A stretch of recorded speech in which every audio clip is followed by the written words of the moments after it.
sera bien forcé d'y passer. Vous faites attention sur ce dos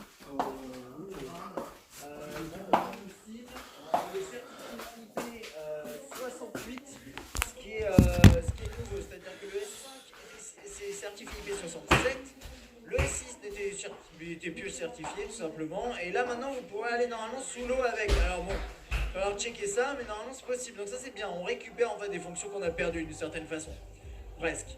Il tourne sous Marshmallow, Snapdragon 820, et aussi une variante en Exynos 88, 90, mais ici apparemment ce serait le 820.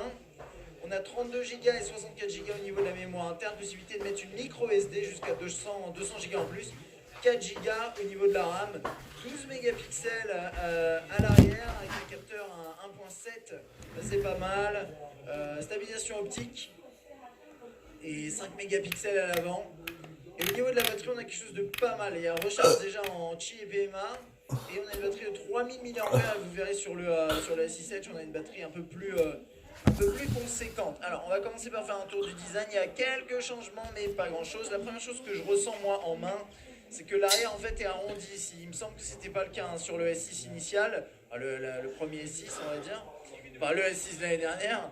Et donc à l'avant on a la sortie audio, il doit y avoir une LED ici mais on la voit pas maintenant, capteur frontal ici, et là on va avoir la touche, hop, ça va être ici bien sûr, et retour sur le côté là.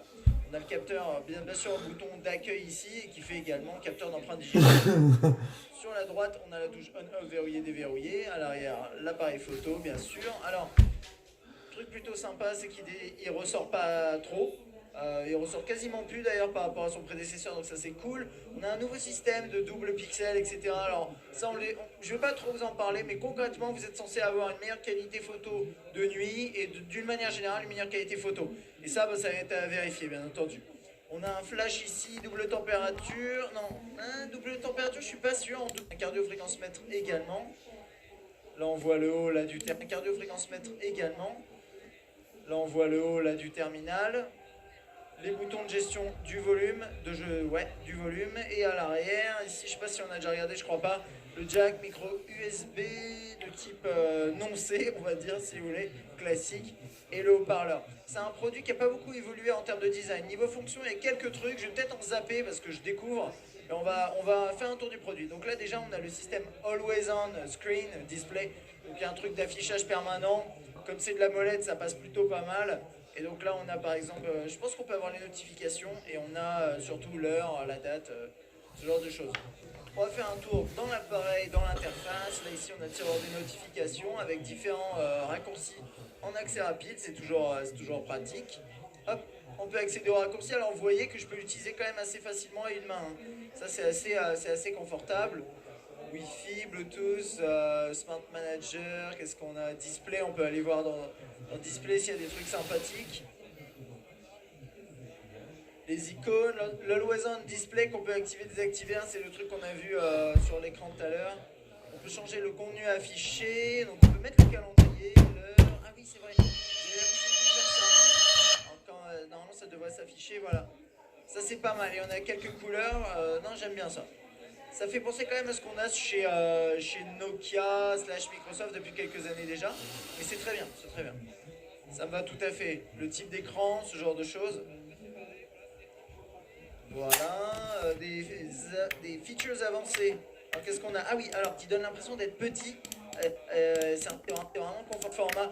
J'aime bien le fait que Samsung ait deux formats, vraiment. En plus grand, et celui c'est vraiment sympa. Différents réglages pour bien sûr des films, pour définition, vidéo collage, panorama, ok, pour de la qualité, pas vraiment parler. Donc voilà, ce qu'on peut ici. Voice Recorder, on a le système plus standard. Vous savez quoi, on va lancer un jeu. On va laisser un C'est jeu. cassé, c'est On va cassé. lancer un jeu et on va voir un petit affiché en bas. On peut l'activer. C'était peut-être l'idée parce qu'il a peut-être besoin d'un... S'il te plaît. Chez ça. Il fait planter. Il fait planter le reboot. Ok. Bon, ce que j'essaie de vous montrer, c'est en fait en jeu, il va détecter un jeu, vous offrir une interface d'overlay si vous voulez. Vous allez voir la pistrer le jeu, de prendre une capture de trucs en fait. C'est une fonction non, elle va essayer de lancer un autre jeu. Ça va être là-dedans. On va lancer Weekend. J'aimerais bien vous le montrer ça quand même. Donc c'est à gauche. Bon.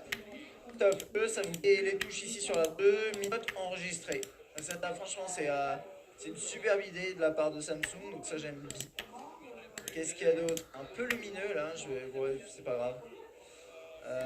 Mail, bon, c'est assez plutôt social. Bon, les applications Microsoft. Si vous voulez, Samsung Pay qui va arriver en France. Donc, en fait, ce produit, il est sympathique. Honnêtement, la prise en main est excellente.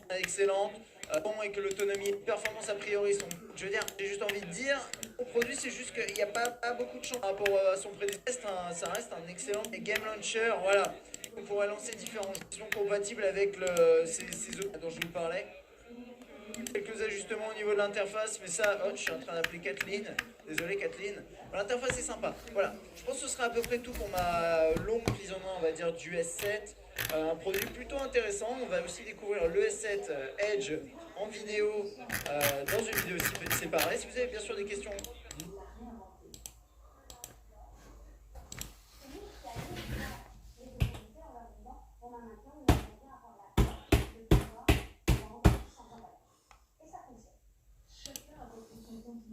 Et pas de suremballage. Le vrac, le bio et la proximité, voilà donc la formule gagnante d'une nouvelle vague de commerçants disant haussement du prix. C'est qu'est-ce Règlement. Pour quelques grammes de peau et de graisse, il profite des maladies. Ismo.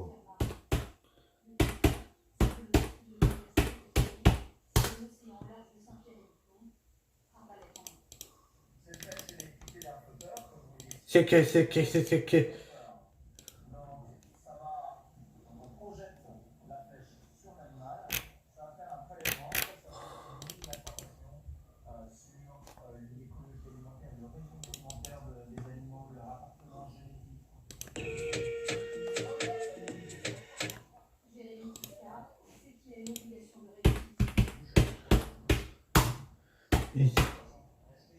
C'est que c'est, hein?